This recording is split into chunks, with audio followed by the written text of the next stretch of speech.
We've been given a derivative, and we're looking to see when the original function g is decreasing and concave up.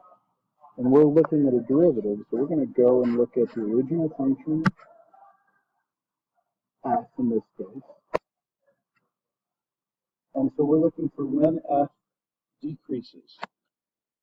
Well, here f is decreasing, and our derivative is negative that whole time.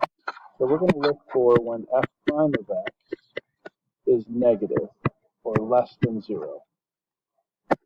And now they ask for concave up. So now we're going to look for the original function being concave up, and we're going to go and look at the derivative. So the derivative increases. I'm always going up when my original function, my derivative is going up, and my original function is concave up. So now I'm going to look for f prime of x to increase. So I go over here and look at my derivative. When is my derivative less than 0? Well, here it's less than 0. But I also want it to be increasing. But when it increases, it's going up.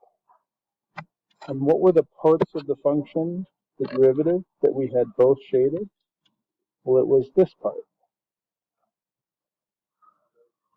So that means I'm both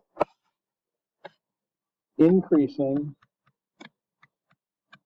and concave up from 2 to 4.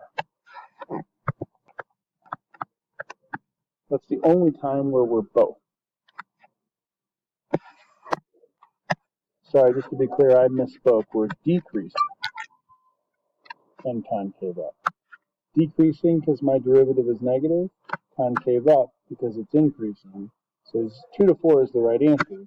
Decreasing, concave up.